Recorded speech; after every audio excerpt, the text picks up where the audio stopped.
Darkness. Not the simple absence of light that mortals know, but something deeper, something absolute.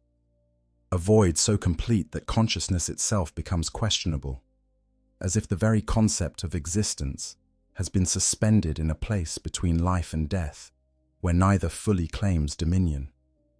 This is the sleep of the Dreadnought, and it is nothing like the rest you know. Then, without warning, something changes. A distant sensation, barely perceptible at first, like the faintest tremor passing through the infinite black.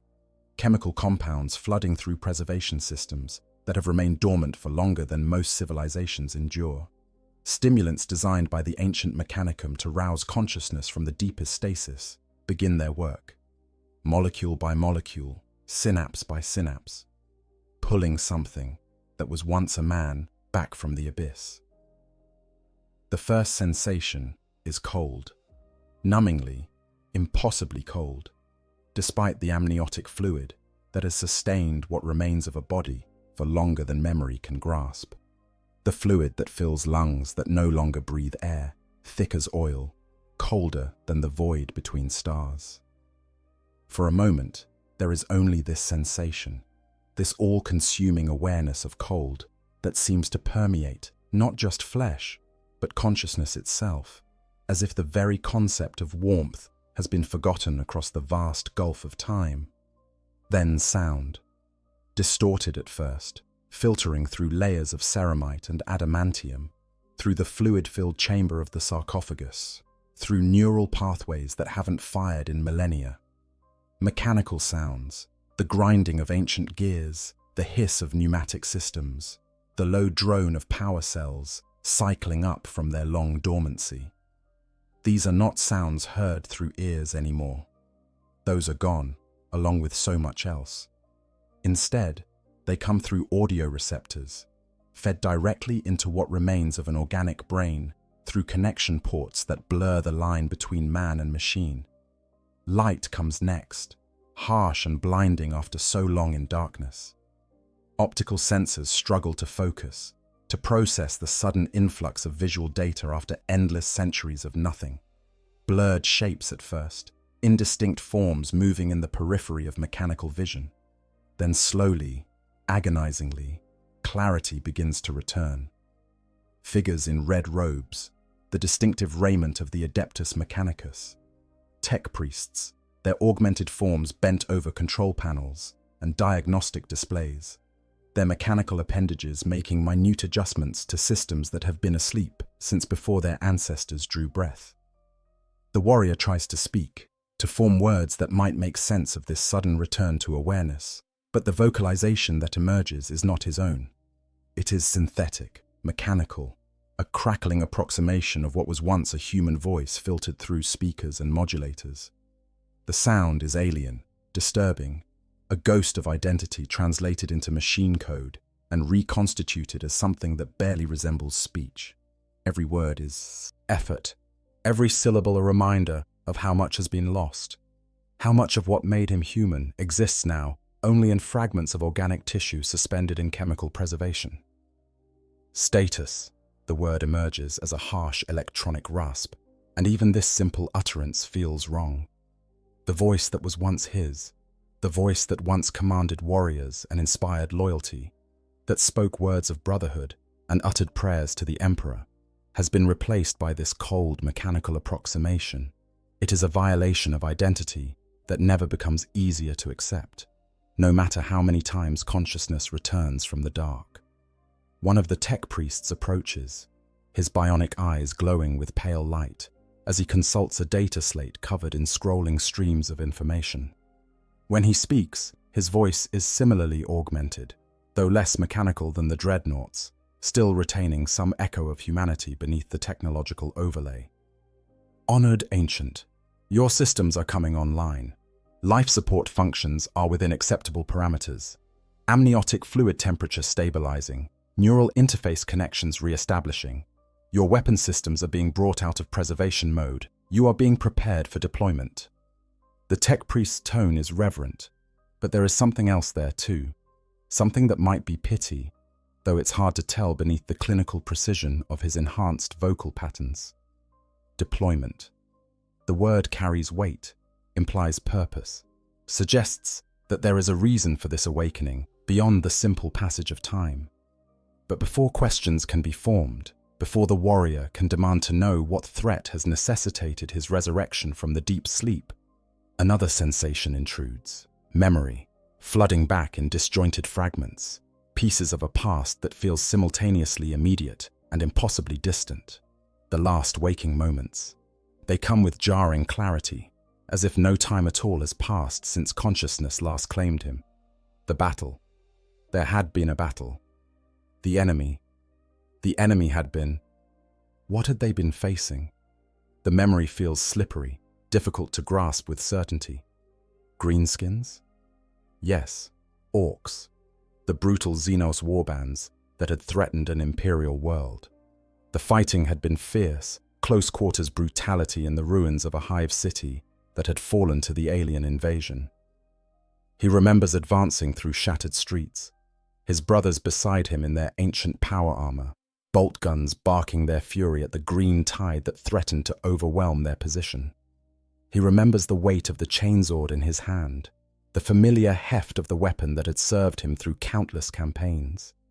He remembers the war boss, a towering beast of muscle and crude armor, bellowing its challenge across the battlefield. He remembers accepting that challenge, because that was what a captain of the Adeptus Astartes did. He remembers the clash, the brutal exchange of blows, chainsword against powerclaw, transhuman warrior against alien monster. He remembers the satisfaction of driving his blade through the beast's throat, watching the light fade from its brutal red eyes. And he remembers the pain, the sudden, overwhelming agony as something massive struck him from behind, a blow he never saw coming because he had been focused on his opponent and failed to notice the second orc closing in. The sensation of his spine shattering, ceramite armor crushed like parchment, organs ruptured, bones splintered, the feeling of his body simply ceasing to function, nervous system severed, muscles no longer responding to commands. Falling, unable to even control his descent, crashing to the broken rockcrete in a tangle of ruined armor and failing flesh. Then the darkness had come, though not the final darkness he had expected, not the peace of the Emperor's embrace, not the honored death that every space marine knew awaited them at the end of their service. Instead, there had been voices. Urgent voices speaking in terms he didn't fully understand. Apothecaries, he realized later. His battle brothers' medical specialists working frantically to stabilize wounds that should have been instantly fatal, preserving life where death would have been more merciful. He remembers being told, in those final moments before they put him under for the surgery, that he had been chosen for a great honor, that his service to the Emperor was not finished, that he would continue to fight, would continue to serve, would become something more than what he had been. He remembers the chaplain speaking words of blessing and consecration, telling him that he would become venerable, that his wisdom and experience would guide the chapter for centuries to come. He remembers not wanting this honor, remembering wanting simply to die, to accept the warrior's end he had earned through decades of loyal service. But the choice had not been his to make. The chapter had decided that his experience was too valuable to lose, that his tactical knowledge and combat prowess were resources the Emperor's faithful could not afford to waste.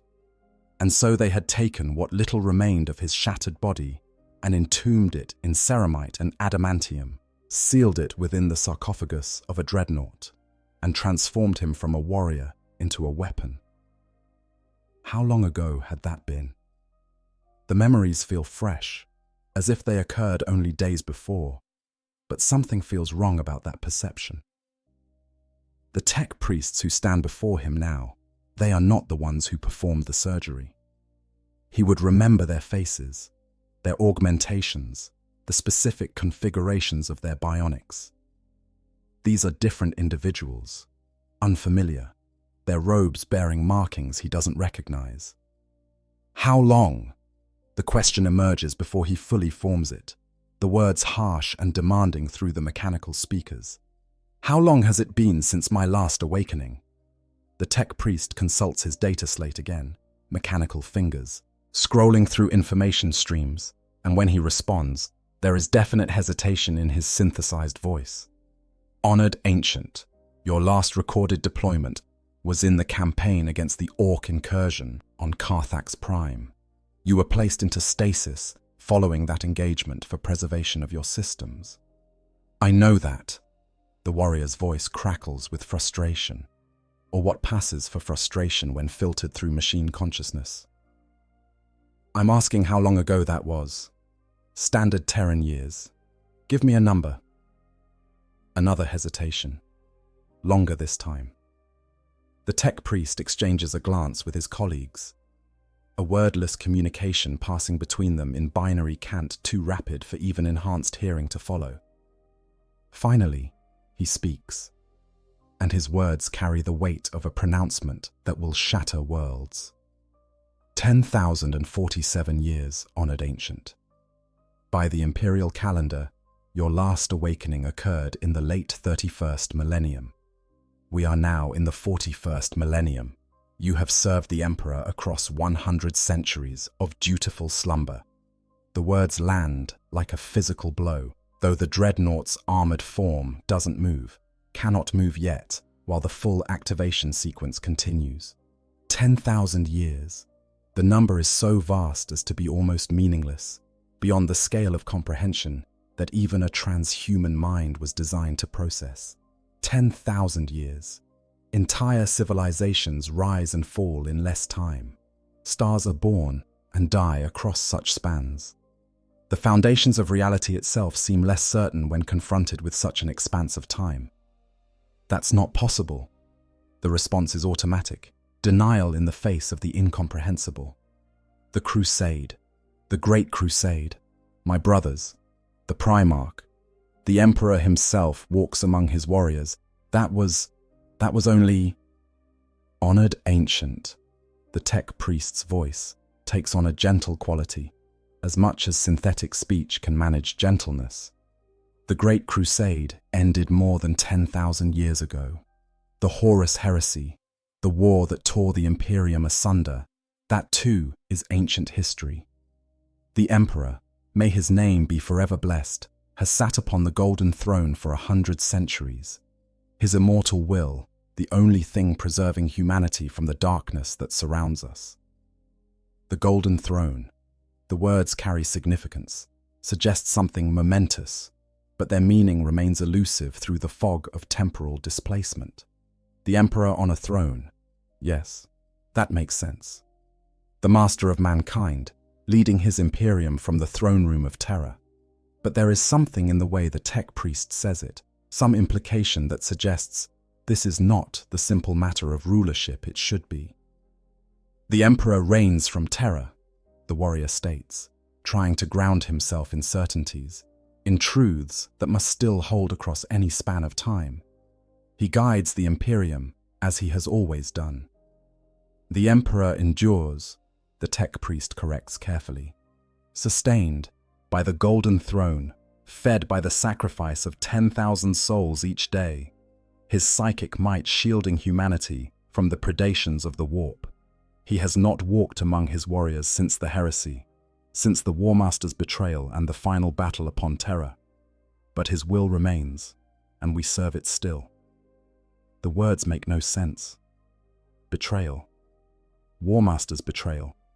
The only War Master is Horus Lupercal, the Emperor's most favored son, first among the Primarchs. The very suggestion of his betrayal it's heresy. It must be heresy. And yet, the tech priest speaks these words without hesitation, as if stating simple facts of history rather than voicing blasphemy that should earn immediate execution.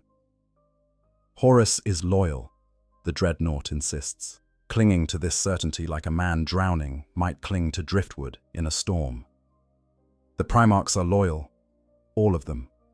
The legions fight together under the Emperor's banner. This is known. This is truth. That was truth, Honored Ancient. In your time, in the era you remember, perhaps that was still truth. But the heresy changed everything. Horus fell to chaos. Half the legions turned traitor. The galaxy burned. The Emperor was wounded unto death but preserved through the miracle of the Golden Throne. And the Imperium that emerged from that crucible, it is not the Imperium you knew. The sheer weight of it, the absolute impossibility of what is being described, should overwhelm rational thought. A mind not enhanced beyond human limits would shatter under such revelation. But the warrior's consciousness, such as remains of it after countless centuries of preservation, processes the information with the same methodical determination that once analyzed tactical situations on ancient battlefields. If what the tech priest says is true, if it is not some elaborate test or cruel deception, then everything he knew, everything he fought for, everyone he served alongside, all of it is gone. Lost not just to him personally, but to time itself, scattered across 10,000 years of history that transformed the galaxy into something unrecognizable. My chapter, he manages to vocalize, focusing on something concrete, something that might still exist even if everything else has changed. Tell me of my chapter, the warriors I knew, the brothers I fought beside. What became of them? The tech priest's hesitation is answer enough, but he provides the details anyway, his synthesized voice taking on a quality of ritual recitation, as if he has delivered similar news to other awakened ancients before. Your chapter endures, honored ancient. It has stood through 10,000 years of warfare, recruiting new warriors, fighting the Emperor's battles across countless worlds. But those you knew personally, those you served beside in your mortal life, they have been dust for millennia. Even those who became dreadnoughts themselves, preserved as you were preserved, most have fallen in battle or finally been granted the hell. Emperor's peace. You are among the eldest now, one of the few who remembers the time before the heresy, whose memories stretch back to the days of the Great Crusade itself. One of the few. The words echo in the mechanical consciousness, reverberating through neural pathways that struggle to process their implications. Not the only one, then. There are others, other ancient dreadnoughts, who have survived across this impossible span of time, who have been awakened and put back to sleep so many times that the line between existence and non-existence has become blurred beyond meaning. The thought should be comforting, should suggest some shared experience, some commonality of suffering. Instead, it feels like confirmation of a nightmare from which there is no awakening. I want to see them. The demand comes without conscious thought, pure instinct driving the words. The other ancients, I want to know what has become of those who share this fate. That can be arranged, honored ancient, once your full activation sequence is complete. But first, you must be prepared for deployment. The enemy does not wait for ceremony, and the chapter has great need of your strength in the battle to come. The battle. There is always a battle. That, at least, has not changed across 10,000 years. Whatever else has been lost, whatever transformations the Imperium has undergone, the fundamental reality of the 41st millennium remains what it was in the 31st. Humanity fights for survival against a hostile universe that seeks its extinction. And dreadnoughts like him, ancient warriors entombed in adamantium shells, are still needed to turn the tide of those battles, to provide the firepower and resilience that can break enemy formations and secure victory. But the question that dominates thought, that pushes aside even the awareness of impending combat, is simpler and more terrible. What is the point? What purpose does service hold when everything you fought for is gone? When everyone you knew has turned to dust? When the very Imperium you bled to build has transformed into something your own Primarch might not recognize? When you are no longer fighting for a future, but merely perpetuating an endless present that stretches forward and backward into infinities you can barely comprehend? These questions have no answers, or perhaps they have answers that are too painful to contemplate. So instead, the warrior does what warriors do, focuses on the immediate, the concrete, the tactical considerations of the present moment. Systems continue to come online, weapon diagnostics running their automated sequences, targeting solutions, calculating firing solutions against hypothetical enemies.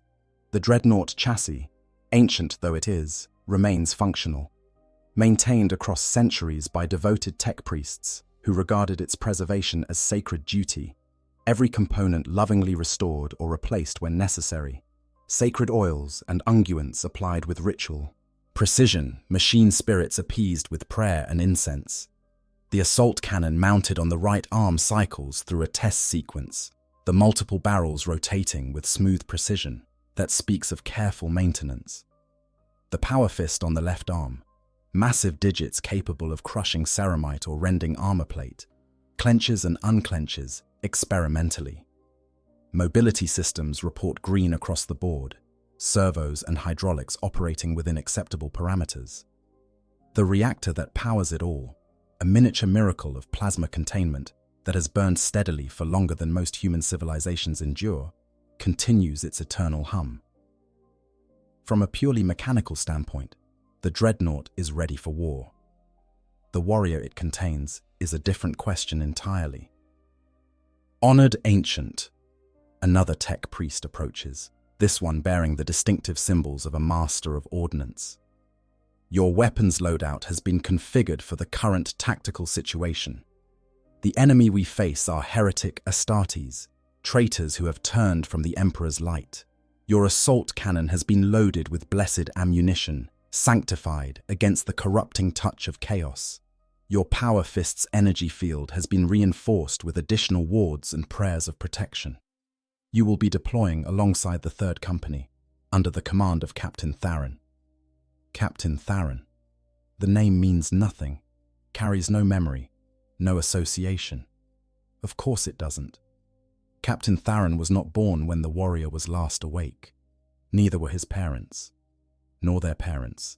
The lineage of command stretches back across centuries, each generation of officers learning from their predecessors, studying the tactical doctrines and strategic principles laid down by warriors whose bones are long since returned to the soil of distant worlds. Heretic Astartes, traitor Space Marines. The concept still feels wrong, still carries the weight of impossibility despite the tech priest's earlier explanations about the heresy. That such a thing could happen, that warriors who once fought for the Emperor could turn against him, violates something fundamental in the understanding of what it means to be Astartes. The conditioning, the indoctrination, the absolute certainty of faith that is hammered into every Space Marine from the moment of their recruitment. How could such things be overcome? How could traitors even exist among the legions? But they do. The evidence is irrefutable, coded into every system alert, every tactical briefing that scrolls across the Dreadnought's display systems. The enemy are not Xenos, not the familiar aliens that posed threats in the time before. They are fallen brothers, Space Marines who have given themselves to powers that should not be named, whose armor bears heretical sigils, where once they wore the Imperial Aquila with pride. They are living proof that the heresy the tech priests spoke of was real, that the galaxy did tear itself apart in civil war, that the perfect certainty of the Great Crusade era has given way to something darker, more treacherous, more fundamentally broken. The activation sequence reaches its final stages. Sensation expands outward, consciousness fully inhabiting the mechanical body that has become both prison and salvation. There is a moment of profound disorientation as the mind attempts to reconcile the sensory information it receives with memories of embodied existence. The feeling of limbs that are weapon mounts rather than flesh. The awareness of armor plating as skin. The sensation of movement measured in hydraulic pressures and servo responses rather than muscle contractions. It is profoundly wrong and yet has become the only reality that exists. Deployment in 30 minutes, Honored Ancient, the tech priest announces, making final adjustments to control systems, running last-minute diagnostic checks to ensure every system functions within acceptable parameters. You will be transported to the staging area where you will link up with 3rd Company. Captain Tharon has requested a tactical briefing wishes to discuss optimal deployment patterns given the terrain and enemy dispositions. Your wisdom and experience will be invaluable in the coming engagement. Wisdom, experience. The words feel like mockery, though they are spoken with absolute sincerity. What wisdom can be drawn from memories that are 10,000 years out of date? What experience applies when the very nature of warfare has transformed across centuries of tactical evolution?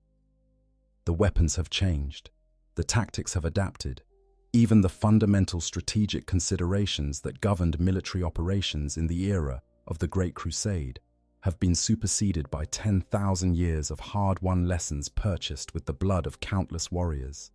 Yet the core truths remain. War is still war.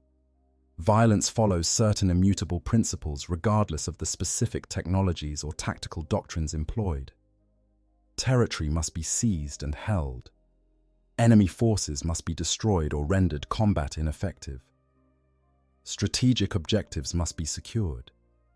These fundamentals have not changed, cannot change, are written into the basic logic of conflict itself. And in these fundamentals, perhaps, there remains some value in experience that stretches back across the ages. The tech priests finish their preparations, stepping back from the Dreadnought with gestures of blessing and prayers to the Omnissiah that the ancient warrior will fight well in the Emperor's name.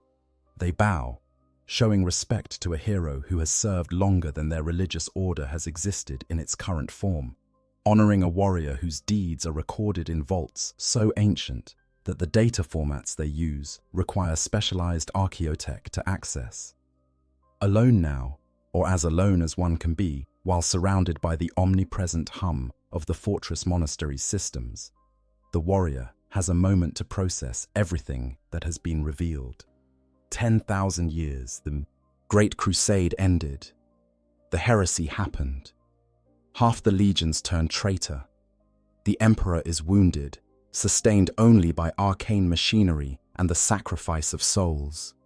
The Imperium endures, but in a form that would be unrecognizable to those who founded it. And he, a warrior who fell in a battle that is now buried beneath millennia of forgotten history, whose name is probably known only to the most dedicated chapter historians who maintain records of those interred in Dreadnought chassis, continues to serve in a war that may never end, fighting for an Imperium that has transformed into something he no longer recognizes, protecting a future that has already become the distant past. The philosophical implications threaten to overwhelm rational thought, to spiral into existential crises that would paralyze a normal mind. But Space Marines, even those reduced to fragments of organic tissue suspended in preservation fluid, are not built to surrender to despair. They are built to endure, to continue functioning regardless of circumstance, to find purpose even in the darkest moments. And so the warrior does what he was designed to do, accepts reality, adapts to circumstance, and prepares to fight. Because in the grim darkness of the 41st millennium, some truths remain constant across any span of time. The Emperor protects. Humanity endures. And the war continues. Has always continued, will always continue, until either humanity achieves final victory or meets final extinction. Individual warriors may fall, chapters may be destroyed, entire worlds may burn, but the war itself goes on, infinite and eternal, consuming generations and spitting out their bones as foundation stones for future conflicts. The warrior existed before, he exists now, and he will continue to exist, being awakened for battle and returned to stasis sleep, experiencing brief moments of consciousness separated by dark eternities of non-being, until finally, the Dreadnought chassis is destroyed completely, or some tech priest makes an error in the preservation systems and the organic components cease to function. Until then, there is only duty, only service, only the endless war that defines existence in the 41st millennium. The question is no longer whether to accept this fate. That choice, if it ever really existed, was made 10,000 years ago, when the apothecaries dragged a broken body from a battlefield and sealed it in adamantium rather than granting it the mercy of death. The question now is simpler: how to endure? How to maintain some core of identity across spans of time that reduce human lifespans to statistical insignificance? How to remain something more than just a weapon, more than a gun platform that happens to contain fragments of what was once a thinking, feeling being? These questions may be unanswerable, but they will be contemplated nonetheless. In the brief moments of consciousness between battles, in the fractional seconds between firing one weapon system and targeting the next enemy, in the vast stretches of darkness that separate one awakening from another, they will be contemplated, because that is what makes the difference between a weapon and a warrior, between a tool and a person, between existing and living. Outside the chamber where the Dreadnought stands in its activation cradle, the fortress monastery continues its eternal operations. Battle brothers train in combat cages, perfecting techniques that will determine whether they live or die in the wars to come. Scouts learn the arts of reconnaissance and infiltration from veteran sergeants. Chaplains lead prayers in chapels dedicated to heroes who fell defending the Emperor's realm. Tech priests maintain war machines that have seen more battles than most humans witness in 100 lifetimes. Apothecaries tend to the wounded and harvest gene seed from the fallen, ensuring the chapter's genetic legacy continues into future generations. All of it, every aspect of chapter operations, has been refined and perfected across 10,000 years of institutional memory, practices honed by countless generations of warriors who gave their lives to determine what worked and what led only to death. The chapter the warrior once knew exists now only in fragmentary records and half-remembered traditions. Everything else has evolved, adapted, transformed to meet the demands of a galaxy that shows no mercy to those who cannot change. And yet some things remain. The Battle Brothers still wear the same colors, fight under the same heraldry, swear the same oaths their predecessors swore 10,000 years ago. The chapter still maintains the same fortress monastery, though it has been rebuilt and expanded countless times across the centuries. The same traditions are observed, the same litanies recited, the same ceremonies performed to honor the dead and celebrate victory. There is continuity even across the vast gulf of time, a thread of identity that connects the chapter of the 41st millennium to the legion it descended from in ages past. Perhaps that is enough. Perhaps that continuity, that preservation of identity across time, is what makes service meaningful even when everything else has changed. To know that the chapter endures, that the Emperor's vision survives even if in altered form, that humanity continues to fight despite all the horrors that have been unleashed upon it. Perhaps that knowledge alone justifies the continued existence of warriors who should have been allowed to die 10,000 years ago. Or perhaps it is simply easier to fight than to think, easier to focus on the immediate tactical situation than to contemplate the philosophical implications of existence stretched across eons. Perhaps the ancient warrior will choose the simplicity of combat over the complexity of existential questions, will embrace the mechanical clarity of targeting solutions and firing sequences rather than wrestling with problems that have no solutions. Perhaps in the end, that is what it means to be a dreadnought, to surrender the complications of life for the brutal simplicity of war. The 30 minutes pass with mechanical precision. Then the great doors of the chamber cycle open, revealing the massive corridor beyond where a squad of tech marines waits with grav suspensors and transport equipment. The Dreadnought will be moved to the staging area, loaded into a drop pod or Thunderhawk transport, carried to the battlefield where enemies of the Imperium await destruction. The ancient warrior will fight, will kill, will crush the Emperor's foes beneath his power fist and scour them with blessed ammunition. And when the battle is over, he will be returned to stasis, locked away in darkness for another span of years whose length remains unknowable. This is the cycle. This is existence. This is what it means to be one of the venerable ones. the ancient warriors who have served across centuries and will continue to serve until finally granted the mercy of true death. The warrior accepts this reality because there is no alternative, because duty demands it, because 10,000 years of history have proven that the Imperium needs its ancient defenders, however much those defenders might wish for the peace that was denied them so long ago. The tech priests bow again, murmuring prayers and benedictions, and the Dreadnought moves forward, massive feet striking the deck plating with thunderous impacts that send vibrations through the fortress monastery structure. Each step is calculated, balanced, controlled by systems that interpret neural commands and translate them into hydraulic pressures and servo movements.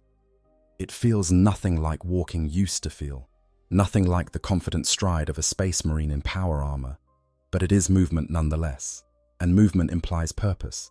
And purpose implies that existence continues to have meaning even when that meaning has been stripped down to its most basic form.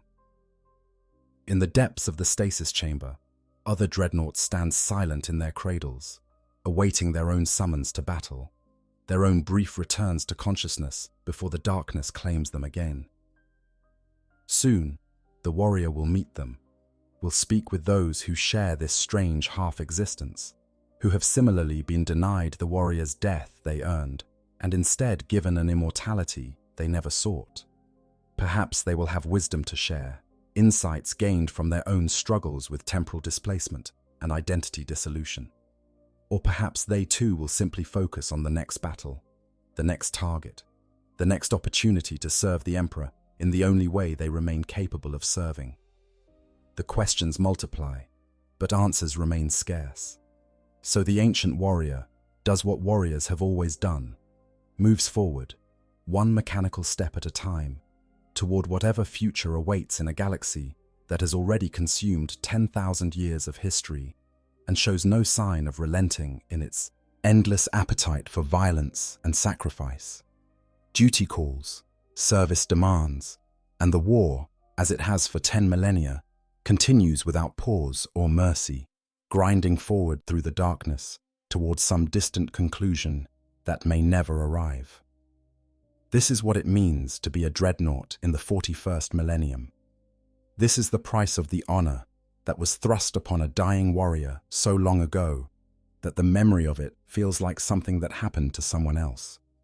This is existence reduced to its most basic elements: consciousness, duty, violence, and the vast stretches of nothing that separate one moment of awakening from the next. 10,000 years have passed, and yet, in the strange temporal mathematics of the dreadnought's existence, it feels like no time at all, as if he closed his eyes after one battle and opened them to find himself being prepared for the next, with only the changed faces of the tech priests to suggest that anything has changed. This is the blessing and the curse of stasis. Time's passage is rendered meaningless, collapsed into insignificance, until every awakening feels simultaneously like the first and the thousandth, until consciousness itself becomes questionable, until the warrior can no longer be certain whether he is awake or dreaming, or locked in some state between the two, where reality and nightmare blur together into something that defies categorization. But the weapons are real. The armor is real. The enemy awaiting on some distant battlefield is real. And when the ancient warrior crashes into their lines, power fist crushing and assault cannon roaring, they will learn a truth that has survived across 10,000 years unchanged. That some warriors refuse to die.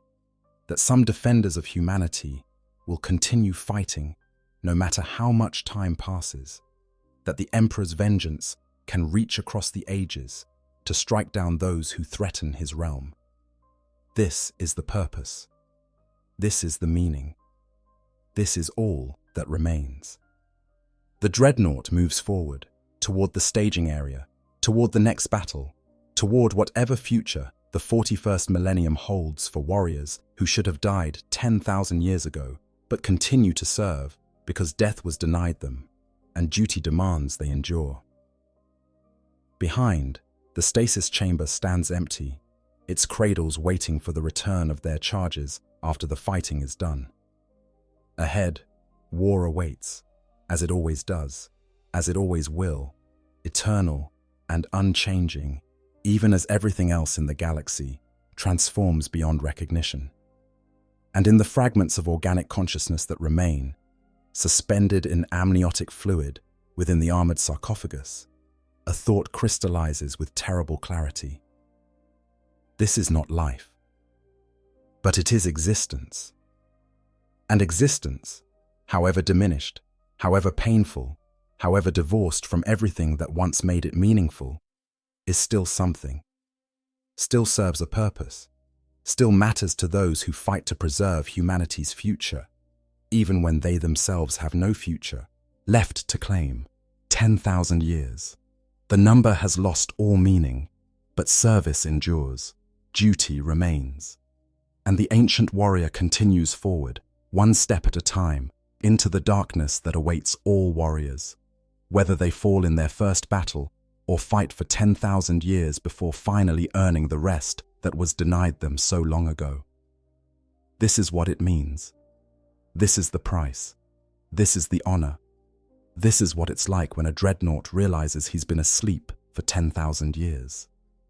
The transport corridor stretches ahead, vast and echoing, its walls bearing the scars of 10,000 years of history.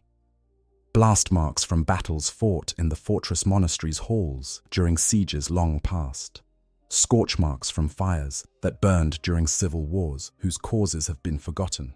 Patches where the structure was rebuilt after catastrophic damage, the newer material slightly different in color and texture from the original construction. Every meter of the corridor tells stories, speaks of conflicts and victories, and defeats that span time periods longer than most civilizations endure. The Dreadnought processes these visual details with the cold efficiency of mechanical sensors, cataloging damage patterns and structural modifications. But there is no emotional resonance, no connection to the history these scars represent. How could there be? The battles that created these marks happened while he slept, took place in his absence, were fought by warriors he never knew defending against threats he never encountered. They are facts, data points, information to be stored but not experienced, memories that belong to others rather than fragments of his own existence. Other chapter serfs scatter as the massive war machine approaches, pressing themselves against the corridor walls to allow passage, their eyes wide with awe and more than a little fear. To them, the Dreadnought is a legend made manifest, an echo from the chapter's distant past brought forward into the present, a connection to glories and horrors that exist now only in the most ancient records. They whisper prayers and make signs of blessing, honoring the ancient warrior, even as they unconsciously flinch from the mechanical horror of what he has become. Do they understand what they're looking at? Can they comprehend that the towering war machine bearing down upon them contains the remains of a warrior who was already ancient when their fortress monastery was first constructed? Who fought in wars that have passed from history into legend? Who remembers an Imperium that no longer exists? Probably not. Probably they see only the surface, the massive weapons, the impenetrable armor, the raw power contained in the mechanical frame. The human tragedy at the center of it all, the consciousness condemned to endless half-existence in the darkness between battles, remains invisible to them, hidden behind layers of ceramite and adamantium that transform a person into a weapon. The staging area, when it finally comes into view, is chaos made manifest. Dozens of space marines in various stages of battle preparation, checking weapons and armor, reciting litanies and prayers, receiving last-minute briefings from sergeants and captains. Servitors scurry between them, carrying ammunition and equipment, their lobotomized brains focused solely on their programmed tasks. Tech priests move through the organized confusion, blessing weapons and performing final maintenance rituals, their augmented voices raised in Binharic hymns that praise the machine spirits dwelling within each piece of war gear. And everywhere, unfamiliar faces, unfamiliar armor configurations, unfamiliar weapons loadouts, unfamiliar heraldry that follows patterns the ancient warrior doesn't recognize. The chapter is the same. The colors and symbols match what memory provides, but the details are all wrong, all transformed by 10,000 years of evolution and adaptation. Even the oaths being sworn are different, changed in subtle ways that suggest theological shifts whose origins are lost to history. Captain Theron stands at the center of the staging area, a hololithic display projecting tactical data above a command table, his armor bearing the markings of high office and numerous campaign honors earned across what must have been decades of service. He looks up as the Dreadnought approaches, and for a moment there is something in his expression that might be recognition, though it cannot be true. Recognition because this captain was not born when the ancient warrior last walked the Imperium's battlefields. Perhaps it is simply the recognition of legend. The awareness that stands before him is an artifact from an age he has only read about in historical texts. Honored Ancient, Captain Theron's voice carries the authority of command, but also genuine respect. Welcome back to the present. Your tactical wisdom will be invaluable in the coming engagement. The enemy is entrenched in the ruins of Hive Mortalis, traitor Astartes, who have fortified the upper levels and established kill zones throughout the approaches. Standard assault tactics have proven costly. We require overwhelming firepower to break their defensive positions, and you provide exactly that capability. The words are professional, efficient, appropriate for a pre-battle briefing. But beneath them, unspoken, hangs the question that must be burning in the captain's mind. What is it like? What is it like to be awakened after 10,000 years? What is it like to serve across such impossible spans of time? What is it like to be one of the venerable ones, the ancient warriors whose existence spans the entire history of the chapter itself? These questions remain unasked because to ask them would be to acknowledge something uncomfortable, something that threatens the certainty and confidence required for effective command. Better to treat the Dreadnought as simply another weapon system, another asset to be deployed, another tool in the arsenal, rather than a person who has been subjected to the cruelest fate imaginable, consciousness without end, service without release, existence stretched across eternities, while everything and everyone known turns to dust. The traitor's positions, the ancient warrior's mechanical voice grates out, focusing on the tactical rather than the personal. Show me their dispositions, weapon emplacements, fire lanes, approach vectors. Give me the complete tactical picture, and I will identify their vulnerabilities. The hololithic display responds to the captain's commands, expanding to show the full battlefield in three-dimensional detail. The Hive City sprawls across the projection, a vertical labyrinth of crumbling spires and collapsed levels, hab blocks transformed into fortresses, transit ways converted into defensive positions. The traitors have marked their territory with heretical symbols, profane sigils that make even the mechanical sensors recoil with something approaching disgust. And at the heart of it all, the command center they have established, the strategic objective that must be seized or destroyed to break their hold on the Hive. The tactical situation is familiar despite the strange terrain. Urban warfare, close quarters combat in confined spaces, enemy forces using height advantage and prepared positions to multiply their defensive effectiveness. The specifics are different from battles fought 10,000 years ago, but the fundamental problem remains the same. How to advance against fortified positions without suffering unacceptable casualties. How to bring overwhelming force to bear in spaces designed to limit maneuverability and create choke points. Their fire lanes overlap here and here. The Dreadnought's targeting systems highlight weaknesses in the traitor's defensive arrangement, creating redundancy that makes simple frontal assault costly.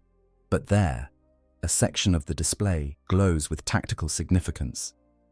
They have left a gap in their coverage, probably assuming the terrain makes approach impossible. Collapsed transit tube, debris field blocking conventional movement. But a Dreadnought doesn't require conventional approach vectors. I can force that gap, draw their fire, Create the opening your assault squads need to breach their perimeter. Captain Tharon studies the projection, his tactical mind processing the ancient warrior's assessment, weighing risks against potential gains. The debris field would slow even a dreadnought's advance. You'd be exposed to fire from multiple positions during the approach. Casualties could be severe before you reach effective engagement range. Casualties imply the possibility of death. The mechanical voice carries something that might be dark humor, though it's difficult to tell when emotions are filtered through synthesized vocalization. I am already dead, Captain. Have been for 10,000 years. What remains is merely a weapon that remembers what it was like to be a man. Use that weapon. Break their line. Win your battle. There is silence in the staging area, broken only by the background hum of power armor and the distant thunder of the fortress monastery's defensive batteries firing at some distant threat. The Space Marines standing nearby have overheard the exchange, and their expressions reflect a complexity of emotions: respect for the ancient warrior's willingness to sacrifice himself, discomfort at the naked acknowledgement of what Dreadnought existence truly means, uncertainty about how to respond to statements that strip away the comfortable fiction that internment in a Dreadnought sarcophagus is an honor rather than a curse. Captain Tharon recovers first, his command training reasserting control over personal feelings, relegating the disturbing implications of the ancient warrior's words to some mental compartment where they can be examined later, if at all. Very well, honored ancient. You will lead the assault. First and second squads will follow your advance, exploiting whatever breaches you create in the enemy's defensive line. Third squad will provide fire support from prepared positions. The objective is to seize the command center and eliminate the traitor leadership. If that proves impossible, we are authorized to level the entire structure with orbital bombardment, though command prefers to avoid that level of collateral damage if possible. The tactical briefing continues, delving into specifics of timing and coordination, communication protocols and contingency plans, all the minutiae that separate successful military operations from catastrophic failures. The Dreadnought processes it all, stores it in memory systems that blend organic neurons with mechanical data storage, creating a hybrid consciousness that is neither fully human nor fully machine, but something that exists in the uncomfortable space between. And throughout it all, beneath the tactical analysis and combat preparation, the question persists. Why? Why continue? What purpose does service hold when everything that gave it meaning has been stripped away by time? The chapter endures, yes, and the Imperium continues, after a fashion, but are these things worth the price being paid? Is the preservation of human civilization sufficient justification for the torture of existence stretched across 10,000 years, for consciousness maintained in darkness, interrupted only by brief explosions of violence? The answer, if there is one, remains elusive. Perhaps there is no answer. Perhaps the question itself is meaningless, a luxury of philosophy that has no place in the grim reality of the 41st millennium, where survival is accomplishment enough, and victory is measured not in progress towards some better future, but simply in the fact that extinction has been delayed for another day. Perhaps the ancient warrior fights not because fighting has meaning, but because fighting is all that remains. The last fragment of identity that time has not managed to completely erode. The briefing concludes. The Space Marines disperse to their assigned positions, checking weapons one final time, offering prayers to the Emperor and their fallen brothers, steeling themselves for the violence to come. The tech priests make final adjustments to the Dreadnought systems, blessing his weapons and armor with sacred oils, chanting litanies of protection that blend religious devotion with technical procedures in the peculiar way of the Adeptus Mechanicus. Then comes the waiting. The eternal waiting that separates preparation from execution. The compressed time that feels both infinitely long and instantaneously brief, when warriors stand ready for battle, but battle has not yet begun. For the Space Marines around him, this waiting is familiar, just another pre-combat ritual they have experienced countless times.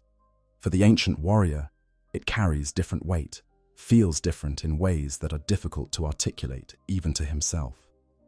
Because for him, this waiting is not just the pause before one battle, but the latest in a series of awakenings that stretches back across 10,000 years, each one preceded by this same waiting, each one followed by the return to darkness. How many times? The question surfaces unbidden. How many times has he been awakened? How many battles has he fought? How many enemies has he killed? The memories blur together, impossible to separate into distinct events, individual campaigns melting into a single continuous experience of violence, interrupted by vast stretches of nothing. There was the war against the orcs on what world? The name escapes him. And the defensive action against what had they been fighting? Xenos of some kind, but the specific species won't resolve in memory. And the planetary assault that, when had that happened? Before or after the other campaigns? The temporal sequence is lost, events floating free of chronological context, existing in an eternal present where everything that has happened feels equally immediate and equally distant. This is what the tech priests had warned about, though they used clinical terms: dyschronometria, temporal disorientation, degradation of sequential memory formation. The extended neural interface with the Dreadnought chassis, the centuries of stasis between activations, the sheer weight of time pressing down upon organic consciousness that was never designed to exist across such spans. It all takes a toll. Memory becomes unreliable. Identity becomes questionable. The line between reality and dream grows thin enough that sometimes the ancient warrior is no longer certain which side of that line he currently occupies. Are there others who struggle with this same disorientation? Are there other ancient dreadnoughts who wake from stasis, unsure of when they are, unable to distinguish battles fought yesterday from those fought millennia ago? The promised meeting with the other venerable ones, whenever it comes, may provide answers to these questions. Or it may simply reveal that the struggle is universal, that all who endure across such impossible time spans eventually lose the ability to maintain coherent consciousness, become progressively more machine and less human, until finally nothing remains but automated responses and tactical algorithms wrapped in the fading ghost of what was once a person.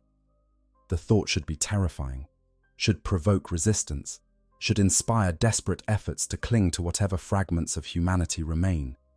Instead, it carries a strange comfort. Because if the dissolution is inevitable, if all ancient warriors eventually lose themselves to the machine, then there is no point in fighting it, no purpose in struggling against a fate that cannot be avoided.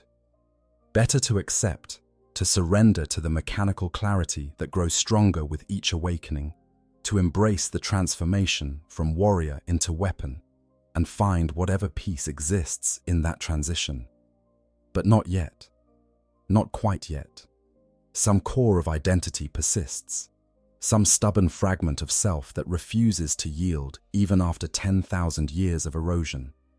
That fragment is what makes the questions possible, what allows contemplation of existence rather than simple automated response to tactical situations.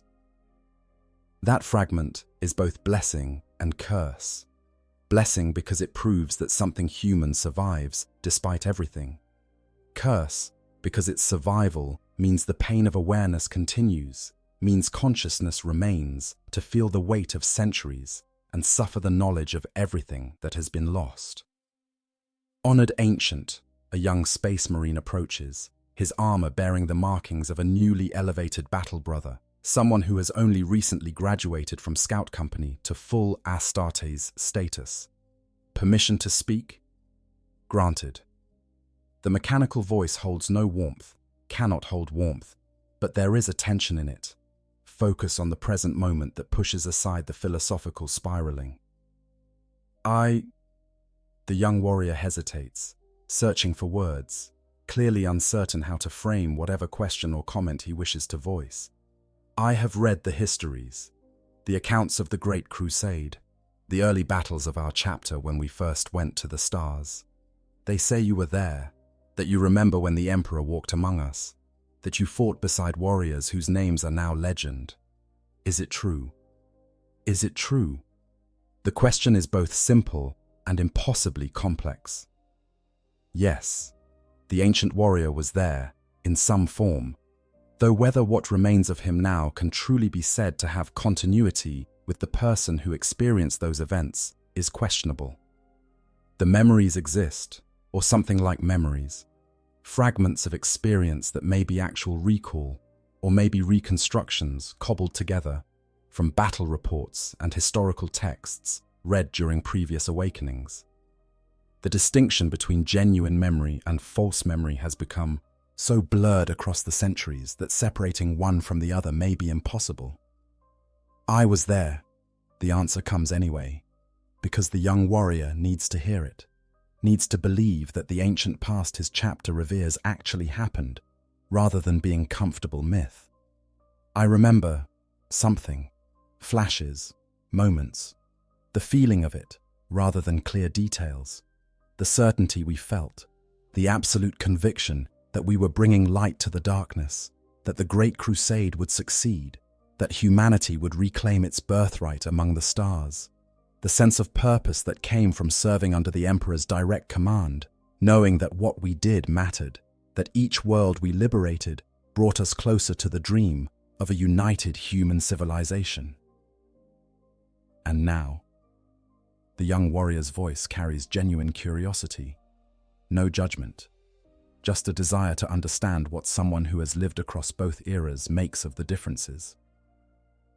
Looking at what the Imperium has become, what we fight for now compared to what you fought for then, does it feel like it was worth it? Do you ever regret surviving? Regret. The concept feels strange when filtered through mechanical consciousness. Can something that is more machine than man truly be said to experience regret? Can consciousness that has been reduced to fragments suspended in amniotic fluid genuinely feel the complex emotions that word implies? The honest answer is uncertain. But there is something, some emotional residue that might be called regret if one is generous with definitions and willing to accept pale shadows of human feeling as equivalent to the genuine experience. Every moment, the mechanical voice responds with an honesty that surprises even the speaker. I regret surviving every moment of every awakening. The mercy of death was denied me 10,000 years ago, and I have paid for that denial across every century since. The warrior I was died on that battlefield. What remains is just an echo, a ghost haunting the machine that wears his name. If you ever face the choice, if you are ever offered the honor of internment, refuse. Choose the clean death over this half-existence. Let your gene seed be harvested and used to create new warriors who will serve better than any Dreadnought can. That is what I would tell my younger self if such a thing were possible. The young space marine recoils, visibly shocked by the ancient warrior's words, clearly not expecting such bleak honesty. He opens his mouth to respond, perhaps to object, to cite chapter doctrine about the honor of service regardless of circumstance, to quote some litany about duty and sacrifice. But before he can voice whatever thoughts are forming, a senior sergeant appears and pulls him away, shooting a dark look at the Dreadnought, as if the ancient warrior has somehow contaminated the young brother with forbidden truths that threaten morale and discipline. Perhaps he has. Perhaps there are some truths that should not be spoken, some realities that must be hidden behind comforting fictions if warriors are to maintain the certainty and confidence required for effective combat. Perhaps the naked acknowledgement of what Dreadnought existence truly entails serves no useful purpose, provides no tactical advantage, offers no strategic benefit. Perhaps it only creates doubt and undermines the absolute faith in the chapter's traditions that keeps warriors willing to sacrifice everything in service to the Emperor. But the ancient warrior is past caring about such considerations. 10,000 years of service has earned him the right to speak truth, however uncomfortable that truth might be. If the young space marine is disturbed by what he heard, If doubt has been planted where before there was only certainty, then perhaps that is mercy rather than cruelty. Perhaps it is kindness to warn him of what awaits if he ever suffers wounds severe enough to warrant internment, to give him knowledge that might help him avoid the fate of becoming one of the venerable ones whose existence stretches across centuries of darkness, interrupted only by violence. The boarding alarm sounds, harsh and urgent, cutting through the staging area's organized chaos like a blade through flesh. The time for contemplation has ended. The time for action has arrived. Space Marines move with practiced efficiency toward their assigned transport craft, drop pods and Thunderhawks that will carry them from the fortress monastery to the battlefield where enemies of the Emperor await destruction. Tech priests offer final blessings. Chaplains lead last prayers. Sergeants bark final orders, ensuring every warrior knows his role and objective. And the Dreadnought, ancient beyond measure, damaged beyond healing, alive in only the most technical sense of the word, moves toward his own transport with mechanical steps that shake the deck plating. There is no fear, because fear requires sufficient humanity to care about survival, and such caring has been eroded away by centuries of near-death existence. There is no excitement, because excitement requires the capacity for genuine emotional engagement with outcomes, and that capacity has atrophied from disuse across the vast stretches of time between awakenings. There is only purpose, the mission objective, the tactical situation that must be resolved through application of overwhelming firepower, the enemy positions that must be destroyed, the traitors who must be eliminated, the Emperor's will that must be imposed upon a galaxy that rejects his vision of unified humanity. This is what remains when everything else has been stripped away. Pure function, weapons seeking targets, violence executed with mechanical precision. The transport that will carry him to battle is massive. A Thunderhawk gunship modified with reinforced deck plating and additional restraint systems to accommodate a Dreadnought's weight and bulk. The pilot, a chapter serf whose face is hidden behind the visor of her flight helmet, offers a brief salute as the ancient warrior boards, then returns to her pre-flight checks with the focused intensity of someone who knows that mistakes at this stage can doom entire missions. Inside the Thunderhawk's troop bay, Space Marines are strapping themselves into deployment harnesses, checking their gear one final time, offering quiet prayers to battle brothers who won't be returning from this engagement. They glance at the Dreadnought as he is secured in place by massive restraints, their expressions hidden behind helmet visors, but their body language speaks of mixed emotions: respect for what he represents, discomfort at what he has become, uncertainty about how to interact with a warrior who might be older than their entire company combined. The ancient warrior ignores them, focusing instead on system checks and combat preparation, running through weapon diagnostics and targeting calibrations, ensuring every component functions within acceptable parameters. The assault cannon cycles through its test sequence. The power fist clenches and unclenches. Armor integrity shows green across all sectors. Reactor output is stable. Life support systems are maintaining proper fluid temperature and chemical composition. Everything operates as designed, as it has operated through countless battles across 10,000 years of continuous service. From a purely mechanical standpoint, the ancient warrior is ready for war. From every other standpoint, readiness is a more complicated question that probably has no good answer. The Thunderhawk's engines ignite with a roar that vibrates through the hull, powerful enough to be felt even through the layers of armor and dampening systems that insulate the Dreadnought from normal sensory input. The craft lifts from its pad, transitions from vertical to horizontal flight, and accelerates toward the planetary drop zone with smooth efficiency that speaks of a pilot who knows her craft and understands exactly how much stress its systems can tolerate. Through external feeds piped directly into his consciousness, the ancient warrior watches the fortress monastery recede into the distance, its massive walls and defensive towers growing smaller against the landscape of the world it protects. How many times has he departed on similar missions?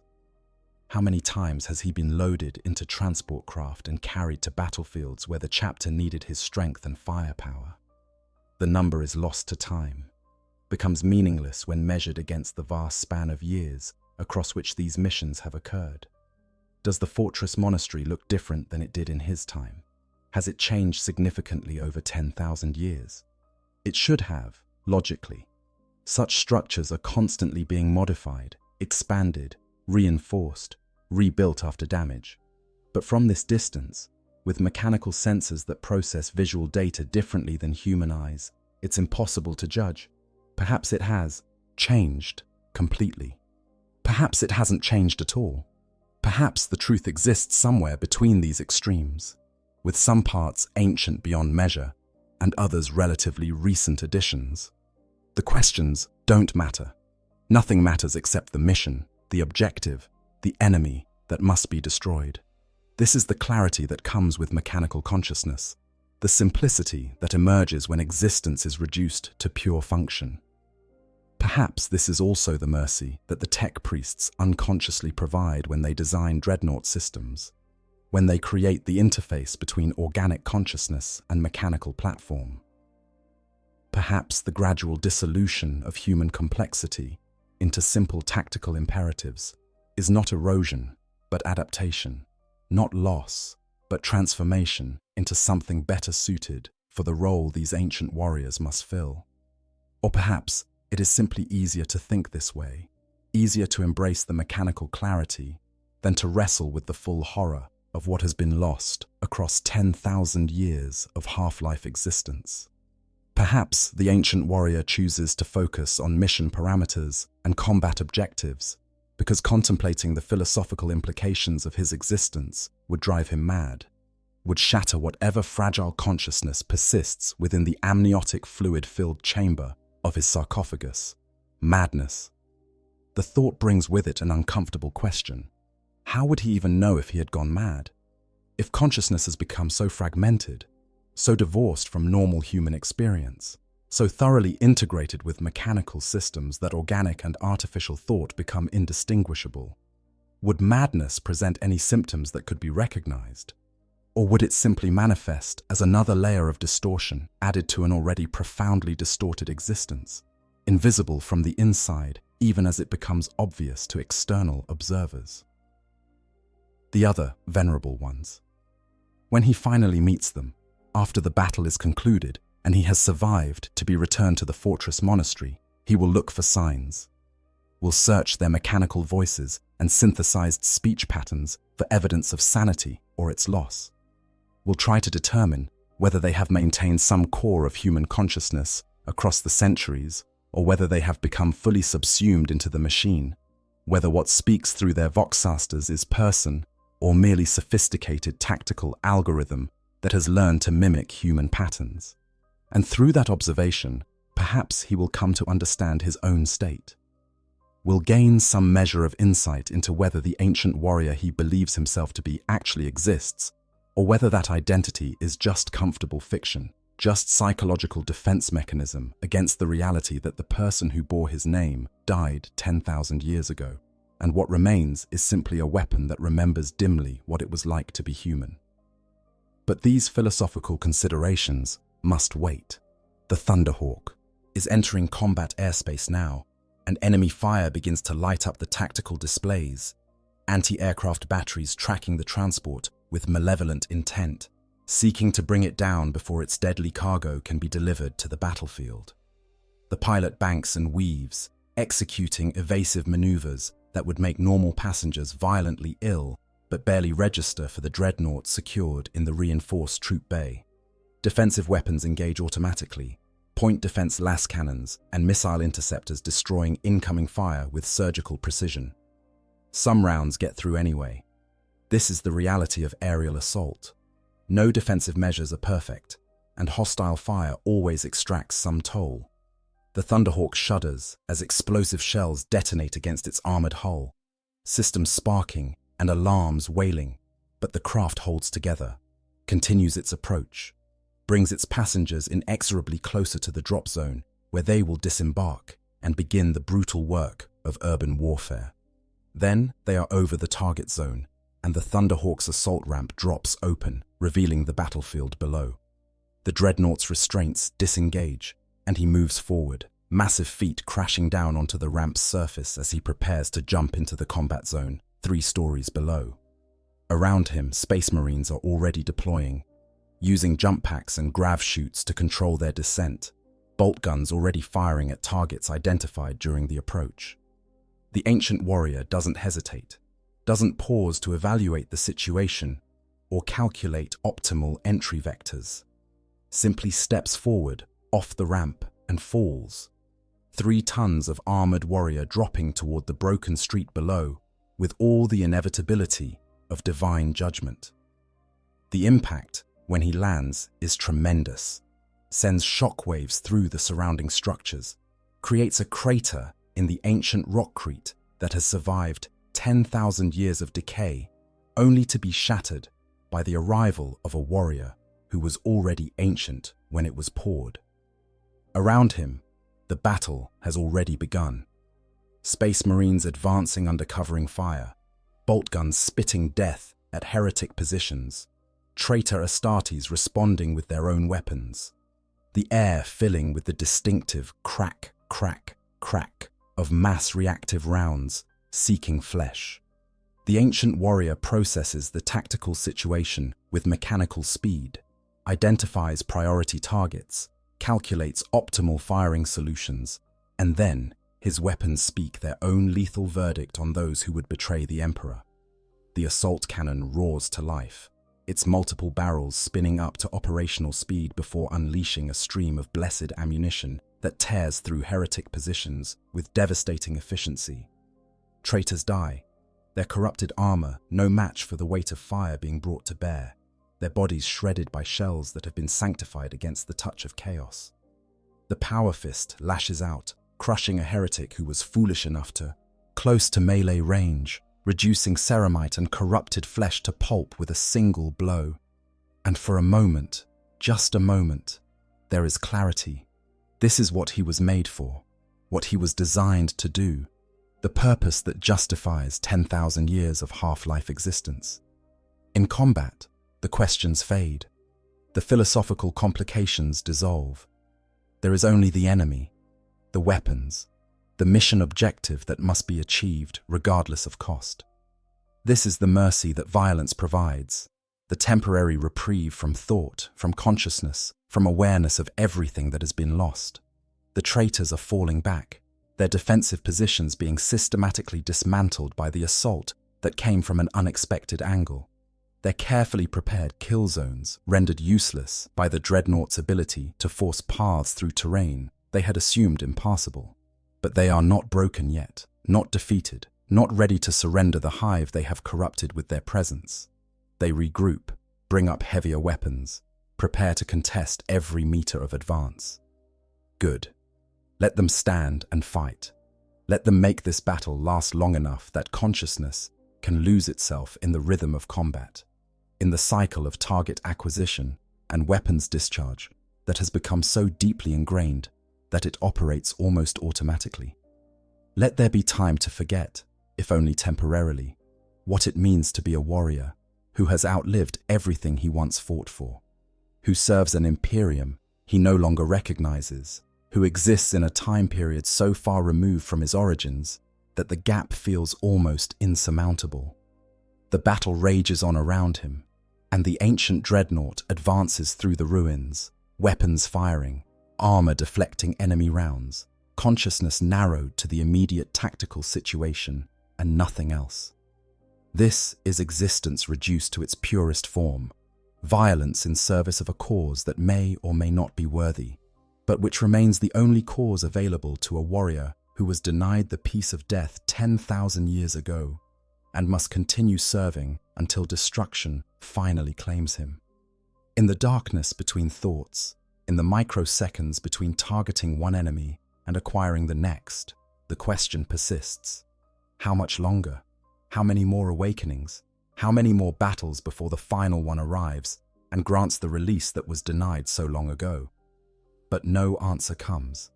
There is only the war, eternal and unending, consuming warriors and spitting out their bones as foundation stones for battles yet to come. And the ancient Dreadnought, 10,000 years removed from the era that created him, continues forward into the flames, because that is what warriors do, what they have always done, what they will continue doing until finally the Imperium achieves victory or meets extinction. This is service. This is duty. This is all that remains.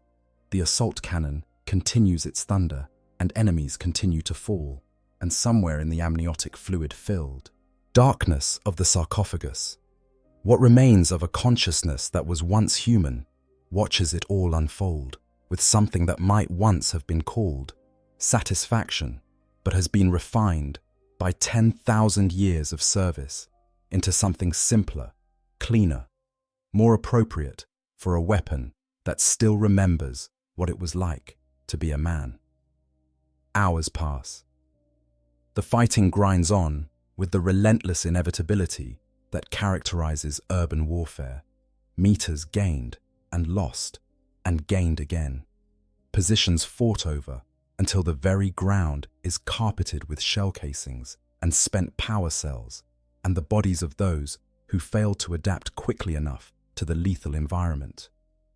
The ancient Dreadnought anchors the chapter's advance, his massive frame serving as both battering ram and mobile fortress, his weapons creating corridors of fire through which space marines advance to close with the enemy.